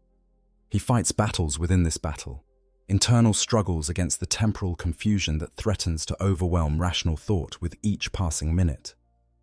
Was that target identified 3 seconds ago or 3 hours? Did that conversation with Captain Tharon happen before the deployment or during a previous campaign centuries past? The boundary between immediate experience and memory fragments dissolves under the strain of extended consciousness, leaving the ancient warrior uncertain whether he exists in a single continuous timeline or whether his awareness is fragmenting across multiple temporal frames simultaneously. This is dyschronometria in its purest form, the neurological disorder that afflicts all Dreadnought pilots who survive long enough to experience it. The inability to accurately estimate the passage of time, to sequence events properly, to maintain coherent cause and effect relationships across extended conscious periods. The tech priests who maintain Dreadnought systems understand this affliction, have documented it across countless case studies spanning millennia of observation. But understanding provides no cure, no relief, no way to prevent the slow dissolution of temporal coherence that inevitably accompanies extended neural interface with complex war machines. For the ancient warrior, this dissolution has progressed far beyond the initial stages documented in technical manuals. His consciousness exists in a strange state where past and present blur together, where memories from the Great Crusade era mix freely with experiences from last month or last century, where the very concept of now becomes questionable because every moment feels simultaneously immediate and impossibly distant. He is fighting this battle. He has always been fighting this battle. He will always be fighting this battle. These statements feel equally true, all occupying the same temporal space within his fragmented awareness. A traitor, Dreadnought emerges from the ruins ahead, a corrupted mirror image of what he himself has become, where his armor is maintained with sacred oils and, blessed with prayer, this abomination drips with unnatural fluids and bears sigils that hurt to perceive even through mechanical senses. Where his weapons serve the Emperor's will, this thing's armaments have been corrupted by powers that should not exist, barrels twisted into impossible geometries that seem to bend space itself as they track toward targets. The two ancient warriors, both 10,000 years removed from the eras that created them, both transformed by time and circumstance into something that transcends normal categories of existence, regard each other across the shattered street. For a moment that stretches into subjective eternity, there is recognition. Not personal recognition, because neither knows the other, but something deeper. The acknowledgement that only those who have lived too long can share. the understanding that they are both ghosts haunting machines, consciousness trapped in metal tombs that should have been graves millennia ago. Then the moment shatters, and violence erupts between them, with the inevitability of opposing magnetic poles forced into proximity. The assault cannon speaks its fury, shells impacting against corrupted armor with devastating force. The traitor responds with weapons that fire rounds that shouldn't exist, projectiles that seem to exist in multiple states simultaneously, that leave trails of impossible color through the air as they streak toward their target. The ancient warrior's armor holds, blessed ceramite and sanctified adamantium, resisting corruption through sheer force of accumulated faith, through 10,000 years of prayers spoken over its surface by chaplains whose voices have joined the emperor's choirs long ago.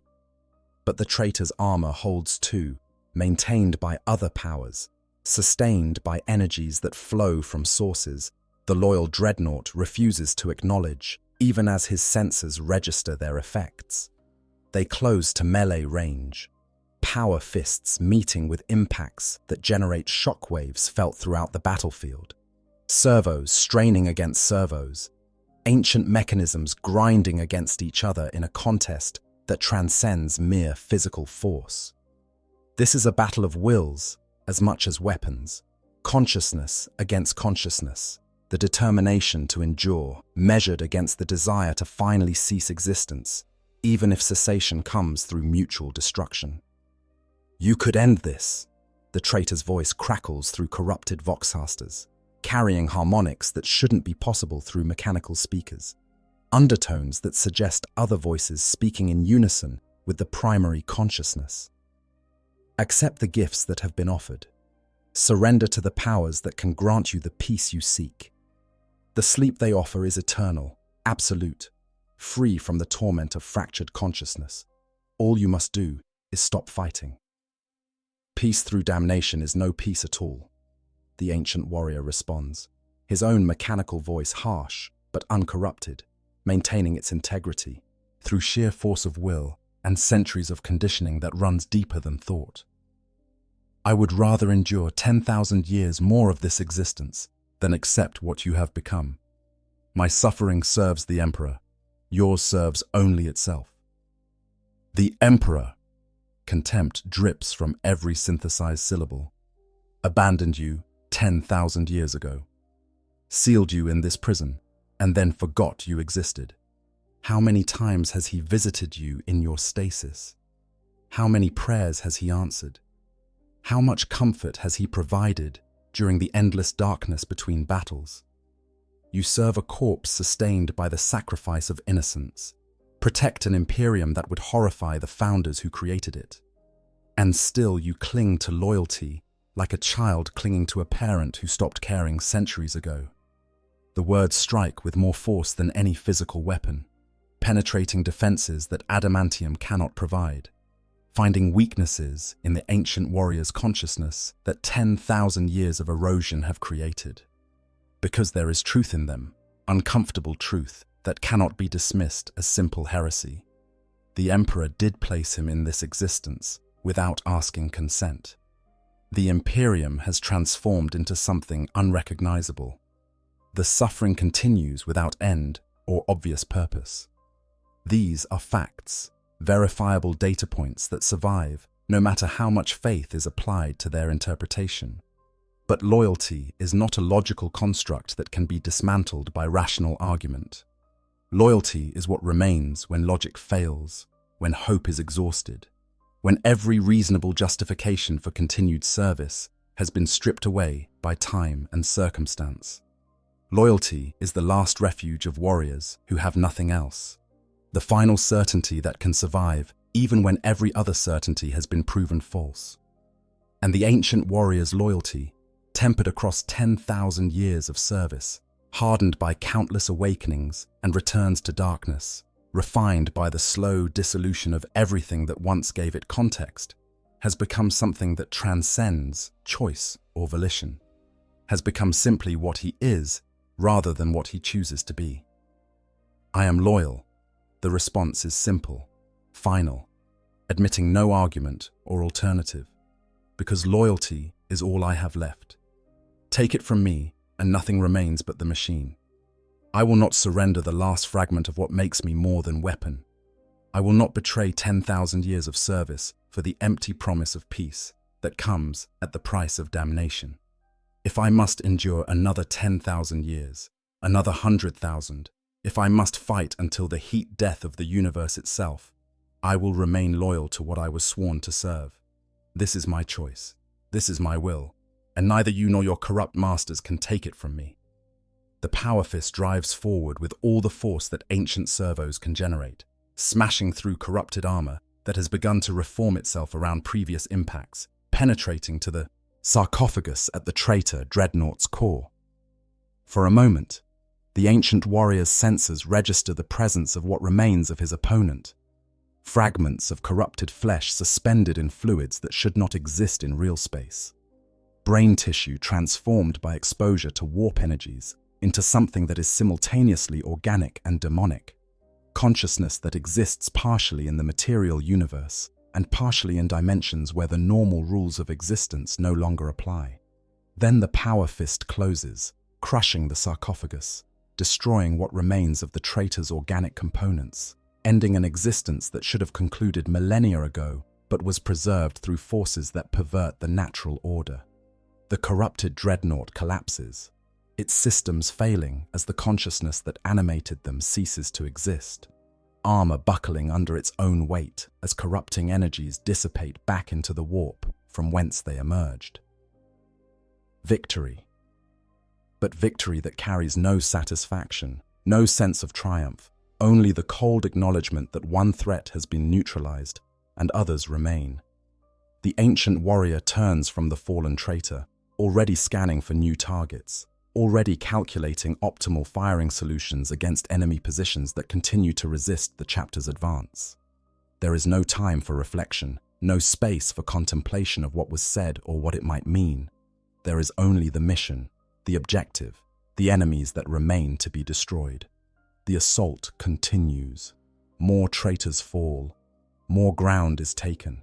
The chapter presses forward with relentless determination, each Space Marine fighting with the perfect coordination that comes from decades of training and centuries of institutional knowledge, moving through the urban landscape with practiced efficiency that speaks of countless similar battles fought across the history of their organization. And the ancient Dreadnought anchors it all, his presence providing both physical and psychological advantage, his weapons creating the conditions under which victory becomes possible. This is his purpose, the reason he was preserved when death would have been kinder, the justification for 10,000 years of half-life existence. In battle, at least, his value is clear, his contribution measurable, his service demonstrably useful to the chapter he serves.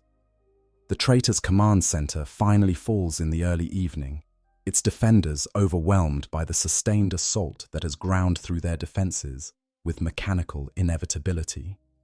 Captain Theron personally executes the heretic leader, his power sword removing the traitor's head with a single efficient strike that carries no drama or ceremony, just the practical execution of an enemy who forfeited his right to mercy the moment he turned from the Emperor's light. Honored Ancient, the captain's voice comes through Vox channels, carrying exhaustion beneath professional composure. The objective is secured.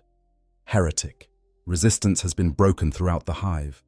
We will begin consolidation operations while awaiting reinforcements from the garrison forces. Your contribution to this victory was decisive. Without your assault breaking their primary defensive line, casualties would have been substantially higher. The chapter honors your service. Service. The word echoes through mechanical consciousness, carrying implications that the captain probably doesn't intend. Service without end. Service without purpose beyond itself. Service that continues because it always has continued, because there is no alternative, because the ancient warrior was denied the choice to stop serving 10,000 years ago and has been denied it every moment since. But these are not thoughts to share with the captain, not criticisms to voice where others might hear them and have their faith shaken by naked acknowledgement of what Dreadnought existence truly entails. So the ancient warrior simply responds with mechanical efficiency.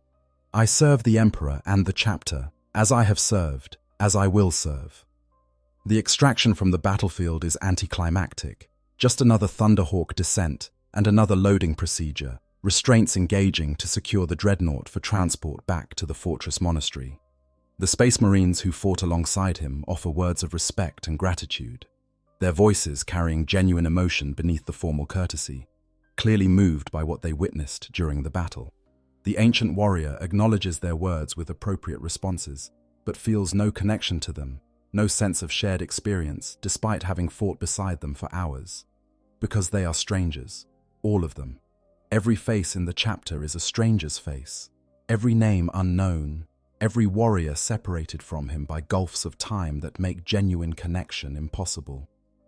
They revere him as a relic from the past, honor him as a link to the chapter's ancient history, but they cannot know him, cannot understand what he has experienced, cannot bridge the gap between their measured decades of service and his unmeasured centuries of half-life existence.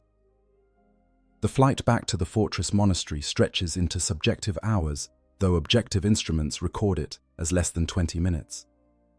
Time continues to misbehave, continues to dilate and contract without warning, leaving the ancient warrior uncertain how long anything actually takes, how much chronological time separates one event from another. Minutes feel like hours. Hours feel like seconds. The past bleeds into the present. The present echoes with the past. All of it blurs together into a continuous temporal smear where distinctions between then and now become increasingly meaningless. The fortress monastery looms into view, and with it comes the realization that the moment has arrived. The promised meeting with the other venerable ones, the other ancient dreadnoughts, who have survived across similar spans of time and might share similar experiences of temporal displacement and identity dissolution.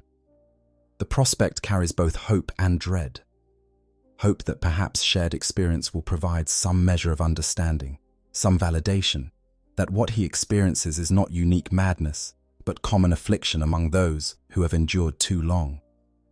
Dread that perhaps the other ancients have surrendered more completely to mechanical existence, have lost more of their humanity, have become cautionary examples of what eventually happens to all consciousness that survives across impossible time spans.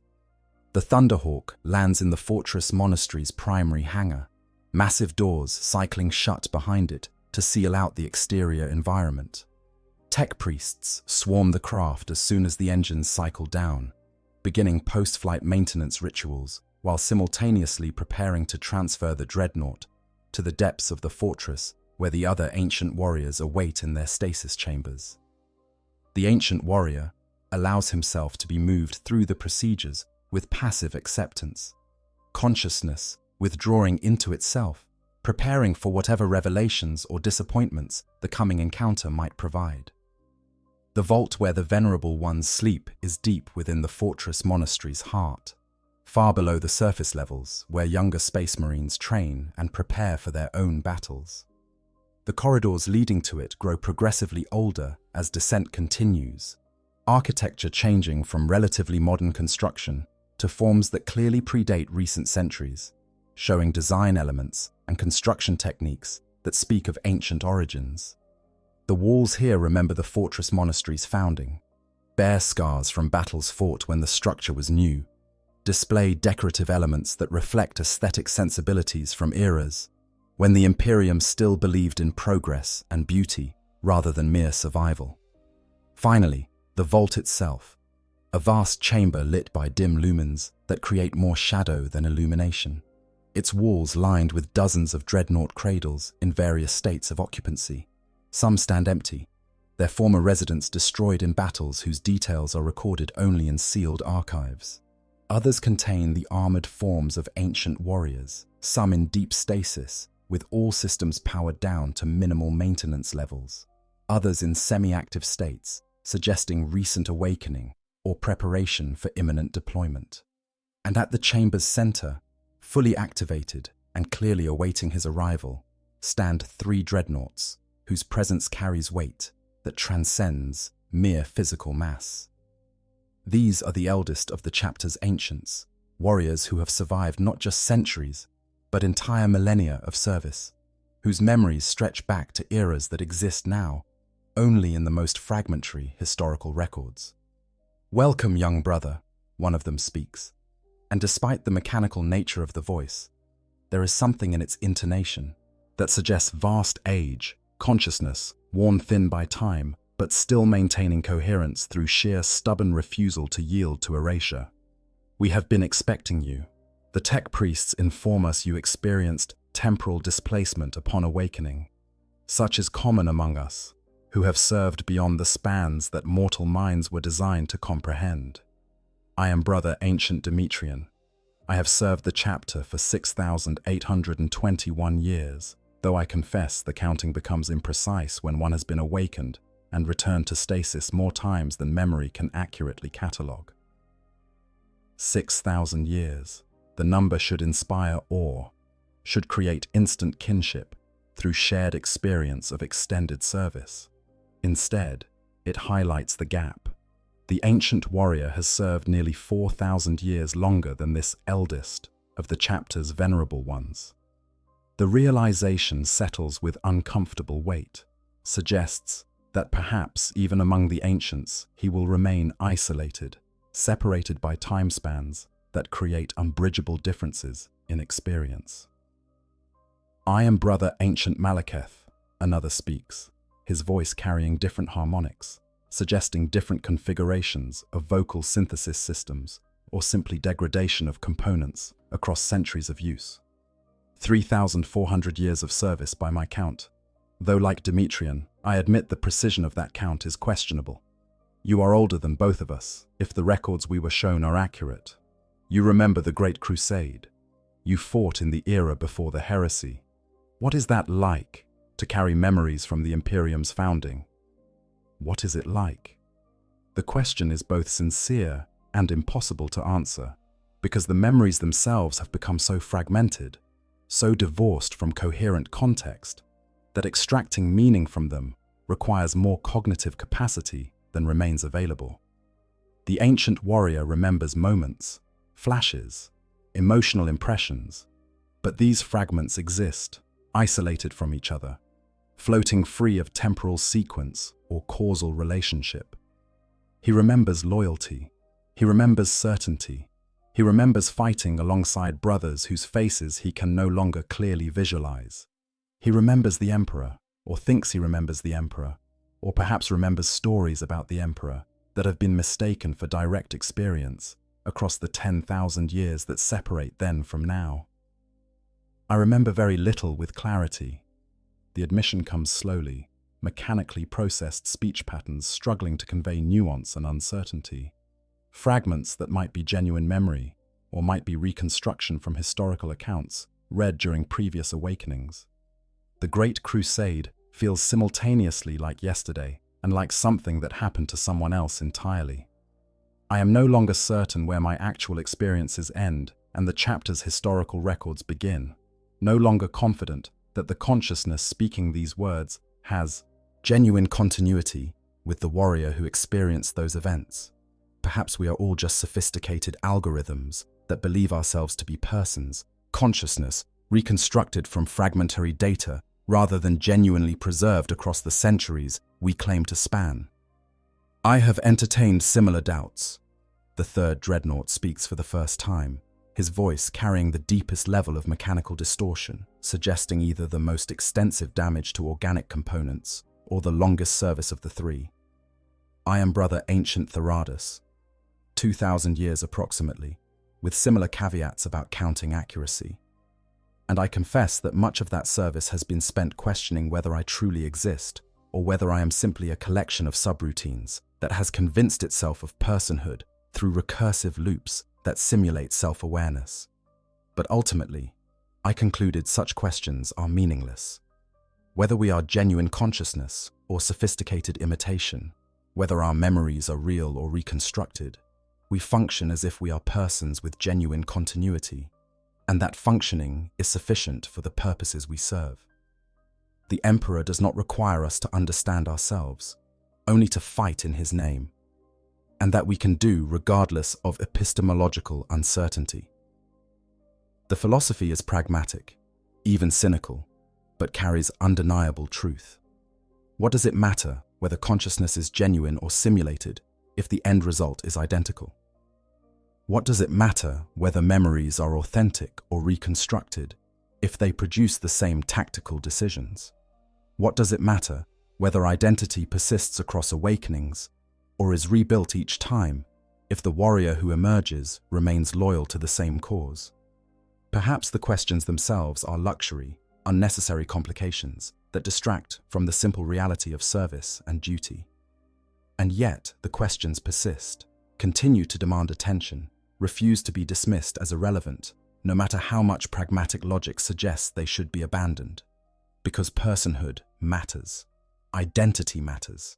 The distinction between being a person and being a thing that mimics personhood, while lacking genuine consciousness, matters in some fundamental way that transcends tactical utility or strategic value. To surrender those questions is to surrender the last claim to humanity, to accept full transformation into weapon, to become the thing that traitor Dreadnought accused the ancient warrior of already being. A mechanism that serves without understanding why, that fights without comprehending purpose, that exists without truly living. I cannot accept that conclusion. The ancient warrior's voice carries conviction that surprises even himself. Cannot abandon the questions even knowing they may have no answers. Because if I stop asking whether I am truly conscious, truly a person with genuine continuity across time, if I simply accept mechanical existence and stop seeking meaning beyond tactical function, then I have become exactly what they tried to make me 10,000 years ago.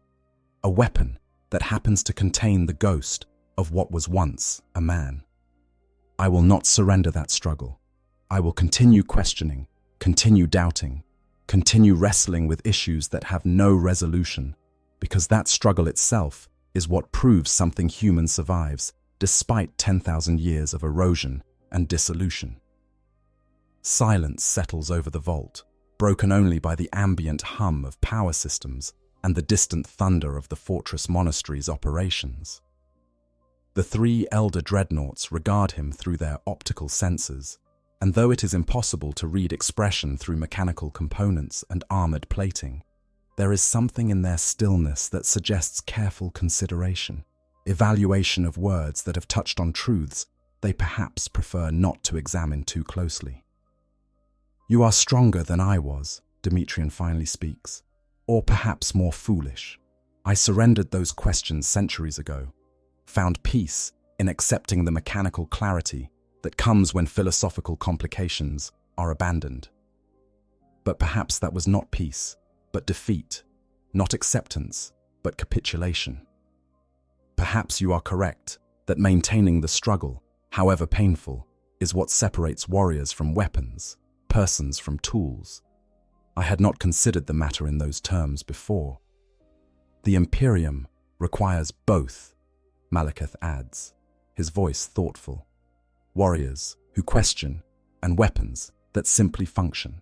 Persons who maintain humanity and mechanisms that have surrendered it for operational efficiency. Perhaps there is no correct answer, only different paths that ancient warriors follow based on inclination and circumstance, and the specific ways their consciousness has fragmented across the centuries. Some of us become more machine, others maintain more humanity. Both continue serving, both fulfill necessary functions. The Emperor, in his infinite wisdom, makes use of all instruments regardless of their internal philosophical struggles. Then let him make use of me," the ancient warrior responds. "But let him not dictate what I think about that use, what I feel about this existence he imposed upon me without consent, what I believe about the nature of consciousness and identity and the meaning of service that extends across time spans that should be impossible. I will fight his battles. I will destroy his enemies. I will remain loyal until destruction finally claims me, or until I am granted the mercy of final rest. but I will do so as a person who questions rather than a mechanism that simply obeys. This is my choice. The only choice that remains after 10,000 years of service has stripped away every other freedom. Another silence, this one carrying different weight, suggesting that perhaps the ancient warrior has voiced something the others feel but have been unable or unwilling to articulate. The questions that haunt the long darkness between awakenings. The doubts that surface during battles when enemies speak truths wrapped in heresy. The struggles to maintain identity against the slow erosion of time and mechanical integration. Perhaps these struggles are universal among the venerable ones, experienced by all but acknowledged by few, because such acknowledgement threatens the certainty and confidence that military service requires. We should speak of practical matters. Therodas breaks the philosophical moment with pragmatic redirection. You have been awakened after unprecedented duration in stasis, 10,000 years. The others here have experienced nothing comparable. The temporal displacement you experience must be profound. The disconnection from current reality, nearly absolute. How are you managing? What strategies have you developed for maintaining functional consciousness when everything you knew has been transformed beyond recognition? The question is welcome, provides opportunity to focus on concrete challenges rather than abstract philosophical problems. And the answer reveals itself through consideration of what has transpired since awakening. I focus on the immediate, the mission at hand, the tactical situation that requires response. I do not permit myself to contemplate the full weight of what has been lost, because that weight would crush what remains of functional consciousness. I process information as needed for current operations, but do not attempt comprehensive integration with historical context, because such integration would require more cognitive capacity than remains available. I maintain loyalty, not because I understand what I am loyal to, but because loyalty itself has become the anchor that prevents complete dissolution. In essence, I survive by narrowing focus until existence becomes manageable, by surrendering the big picture in favor of immediate details, by accepting that I will never again comprehend the full context of my situation, and must operate within profound ignorance of larger strategic and political realities. That is wisdom, Demetrian acknowledges, though perhaps earned at terrible cost. The others here have developed similar strategies across our own extended service, though none face challenges comparable to yours in scale. But we share the fundamental approach. Focus on what can be controlled. Accept what cannot be changed. Find meaning in immediate duty, rather than seeking comprehensive understanding. It is the only way consciousness can endure across centuries without shattering completely. And when consciousness does shatter, the ancient warrior asks, voicing the fear that has lurked beneath every thought since awakening. What happens when the strategies fail, when the cognitive erosion progresses beyond what can be managed through narrowed focus and acceptance of limitations? What becomes of venerable ones who lose the ability to maintain even basic functional consciousness? The silence that greets this question is different from those that preceded it. This is uncomfortable silence, the quiet that comes when truths too dark to speak aloud have been directly confronted. The three elder dreadnoughts exchange signals, probably communicating through encrypted channels whose content remains hidden from the newly awakened warrior, deciding how much to reveal about matters the chapter prefers to keep locked away in sealed archives, accessible only to the highest-ranking officers and most senior tech priests. There is a chamber, Malekith finally speaks, voice heavy with something that might be sorrow, if mechanical vocalization could properly convey such emotion, deeper even than this vault, where the fallen ancients rest, warriors who served too long, who awakened too many times, whose consciousness fragmented beyond what tech priests could repair or chaplains could sustain through prayer and faith. They exist in perpetual stasis, their systems maintained but never again activated, preserved as honored relics but no longer deployed because they can no longer distinguish reality from nightmare, can no longer recognize allies from enemies, can no longer process tactical information with sufficient coherence to be useful in battle. They are not dead because their organic components persist and their neural activity continues. But they are no longer persons in any meaningful sense, no longer warriors who can choose to fight, no longer conscious entities with will and agency. They have become what you fear becoming, mechanisms that persist without purpose, existence without awareness, consciousness dissolved into white noise that contains no signal, only static. The revelation settles like a weight, confirmation of fears that have haunted the ancient warrior since awakening to discover 10,000 years had passed. This is the fate that awaits if service continues long enough, if consciousness persists beyond some threshold where cognitive erosion becomes irreversible, if the strategies for maintaining functional awareness eventually fail as time proves its weight cannot be resisted indefinitely. Not death, which would at least provide rest, but something worse. Existence that continues after personhood has ended, organic tissue sustained in amniotic fluid while generating neural activity that no longer coalesces into anything resembling thought or awareness. How long? The question emerges without conscious volition, mechanically processed speech giving voice to the terror that grips what remains of organic consciousness. How long does one serve before reaching that threshold? How many more awakenings remain before I join them in that deeper chamber? No one can answer that, Thoradus responds. Some fall quickly, consciousness fragmenting after only a few centuries of service. Others endure for millennia before finally succumbing. The oldest among the fallen ancients served for 7,000 years before the degradation progressed beyond recovery. You have already exceeded that span. Perhaps you are more resilient. Perhaps your consciousness will endure where others failed. Or perhaps the next awakening will be your last. Perhaps the temporal displacement and cognitive strain of returning after 10,000 years will prove more than your neural structures can tolerate. There is no way to predict, no diagnostic test that can determine remaining functional lifespan, no metric that separates warriors who will continue serving from those who will join the fallen. 7,000 years. The number should provide comfort, should suggest that with over 3,000 years of service still ahead before reaching the longest recorded durability, there remains ample time before consciousness fails completely. But it provides no comfort at all, because the ancient warrior has already served 10,000 years, has already exceeded what should be possible, might already be functioning beyond limits that should have destroyed him centuries ago. Perhaps he exists now, only through momentum, consciousness continuing simply because it has always continued, awaiting some final stimulus that will reveal the erosion has progressed too far to maintain even the illusion of personhood.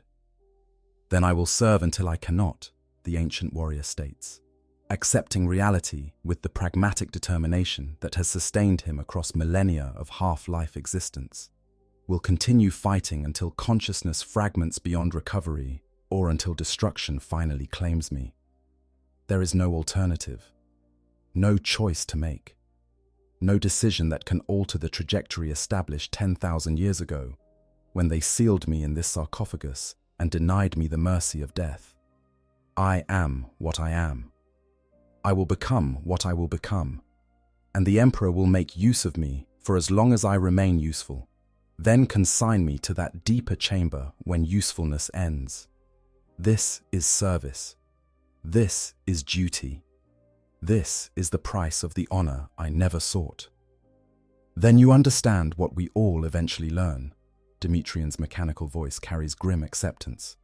That Dreadnought existence is not the honor they claim when they offer it to dying warriors. It is curse disguised as blessing, punishment presented as reward, damnation wrapped in the trappings of continued service. But we endure it anyway, because endurance is what defines us, what separates Astartes from lesser humans who would have surrendered to madness or death long before reaching our ages.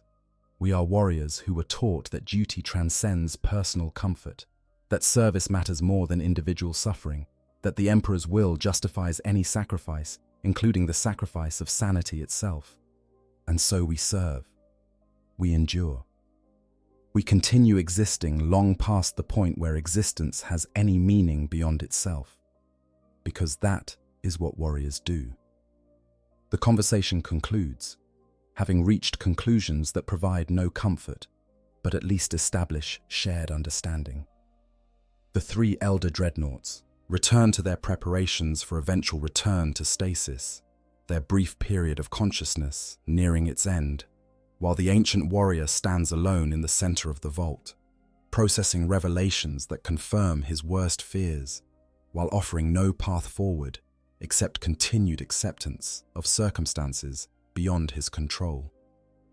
Hours pass, or perhaps days, or perhaps only minutes. Time continues its misbehavior, refuses to flow in predictable patterns, leaves the ancient warrior uncertain how long he has stood in this vault, contemplating existence and its alternatives.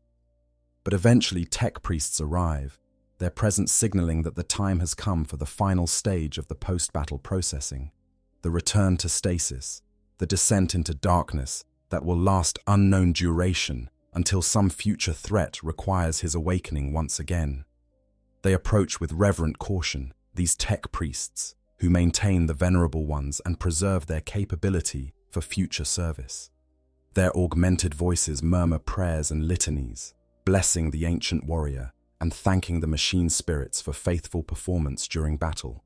They perform final diagnostic checks, ensuring all systems remain within acceptable parameters, confirming that the consciousness within the sarcophagus has not degraded beyond recovery during this period of activity.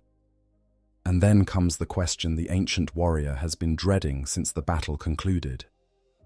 Honored Ancient, do you wish to return to stasis, or do you request final rest, the merciful cessation that is the right of all who have served beyond measure?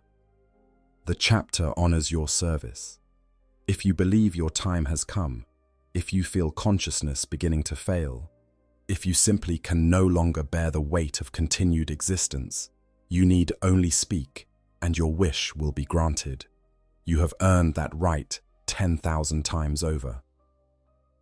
The offer hangs in the air between them, pregnant with implications that extend far beyond the simple words: final rest, release from service, permission to die after 10,000 years of existence that should have ended on a battlefield in an era that has passed into legend. It would be so easy to accept, to simply request deactivation and allow consciousness to finally cease, to join the Emperor's halls where heroes rest rather than continuing in this half-life limbo where awareness persists, but existence has been stripped of everything that makes it meaningful. But even as the temptation rises, even as part of him yearns for the peace that such release would provide, another part resists. Not from loyalty alone, though loyalty certainly factors into the calculation. Not from duty, though duty remains a powerful motivator, even after 10,000 years.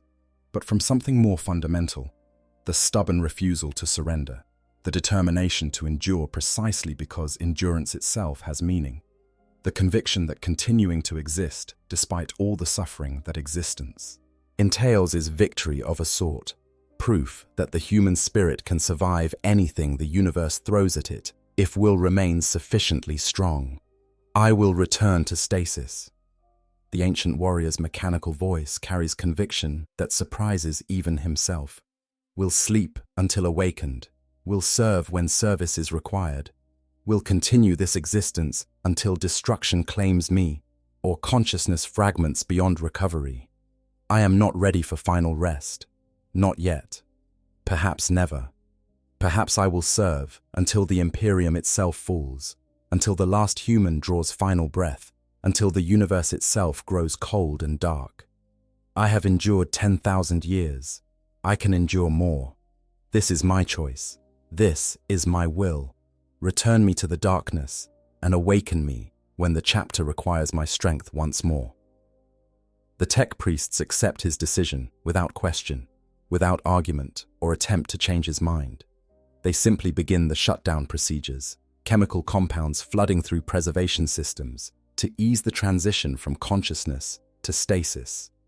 neural dampeners engaging to prevent the jarring discontinuity that would otherwise accompany sudden cessation of awareness. The ancient warrior feels sensation beginning to fade, mechanical inputs growing distant, the weight of 10,000 years of accumulated memory beginning to lighten as consciousness prepares for its descent into the void between awakenings. His final thought, before darkness claims him once again, is this: he has survived 10,000 years. He will survive the next 10,000, and the 10,000 after that. And however many 10,000s follow, stretching forward into futures he cannot imagine, but will somehow live to experience. Because he is Dreadnought, he is venerable ancient. He is weapon and warrior both, person and mechanism, consciousness that refuses to yield even when yielding would be mercy. He is eternal, whether he wishes to be or not. And in the grim darkness of the 41st millennium, eternity is the cruelest fate of all. For now, there is only the war, and the war is enough. If you enjoyed this deep dive into one of the most horrifying aspects of life in the 41st millennium, make sure to like this video and subscribe to the channel. There's always more darkness to explore in the grim future of Warhammer 40,000.